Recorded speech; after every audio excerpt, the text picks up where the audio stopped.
Bonjour, sors ton parapluie car aujourd'hui nous allons suivre la voie de Rain Man.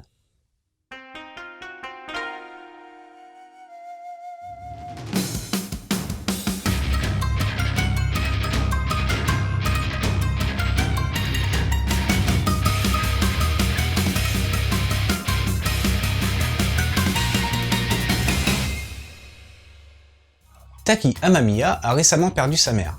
C'est un jeune homme plutôt réservé qui n'a pas eu une enfance très heureuse. Il se retrouve à travailler avec un groupe de chercheurs en parapsychologie, au sein duquel, avec le professeur Saiki, il va faire des découvertes toutes plus bouleversantes les unes que les autres, et qui vont définitivement changer sa vie.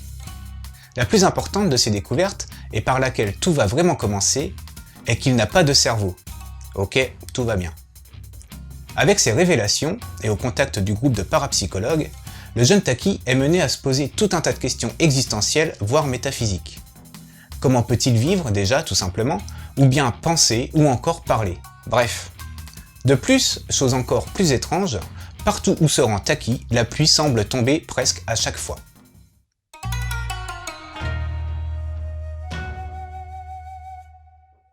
C'est Yokinobu Oshino qui est aux commandes de ce Rain Man, un mangaka qui, ma foi, se fait très rare. Il n'a en effet produit que 2 autres mangas et un animé depuis ses débuts en 1984. Côté design, on a un trait plutôt simple, sobre et propre, mis à part pour quelques apparitions paranormales où le trait est beaucoup plus brouillon, afin j'imagine de les démarquer de la réalité. D'ailleurs, le trait me fait penser un peu à celui de Katsuhiro Otomo, le dessinateur de Akira. Le découpage est lui aussi tout ce qu'il y a de plus simple, ce qui donne un rythme pas lent mais bien posé. On est ici dans un thriller, pas besoin que ça pète dans tous les sens. Tout cela sert parfaitement le propos et l'ambiance que veut retranscrire l'auteur. Mais du coup, je trouve qu'il manque un petit quelque chose, une touche un peu personnelle. Enfin bon, ce n'est qu'une histoire de goût. L'édition, quant à elle, est de qualité. Les premières pages sont en couleur et la couverture bénéficie d'un vernis sélectif qui accentue l'effet de pluie. Un petit plus bien sympa.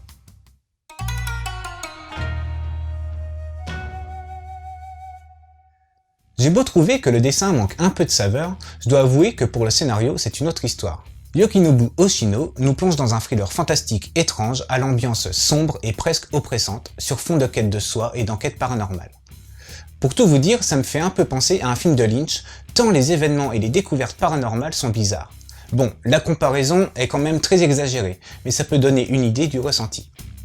Ce qui est génial, c'est que toutes ces choses, qui peuvent sembler un peu tirées par les cheveux au premier abord, se tiennent parfaitement et constituent un ensemble cohérent. L'auteur développe même une théorie très intéressante du pouvoir de la pensée et de l'esprit sur la matière, le monde matériel. Vous l'aurez compris, Rain Man est prenant. Yokinobu Oshino sait nous tenir en haleine et on a hâte de connaître la suite de cette histoire.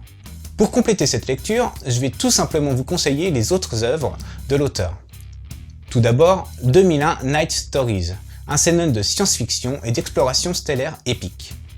Ensuite, il y a Le Trou Bleu. C'est un seinen d'aventure où des scientifiques se retrouvent en pleine ère préhistorique après avoir fait la découverte d'un mystérieux tunnel. Et enfin, l'animé Orbital, encore de la SF. Cette fois, les humains ont colonisé la Lune, mais une nouvelle source d'énergie va apparaître et causer bien des problèmes. Voilà, c'était Joyson, j'espère que cette petite chronique t'a plu et donné envie de lire Rain Man. Je te laisse et continue de suivre la voie du manga.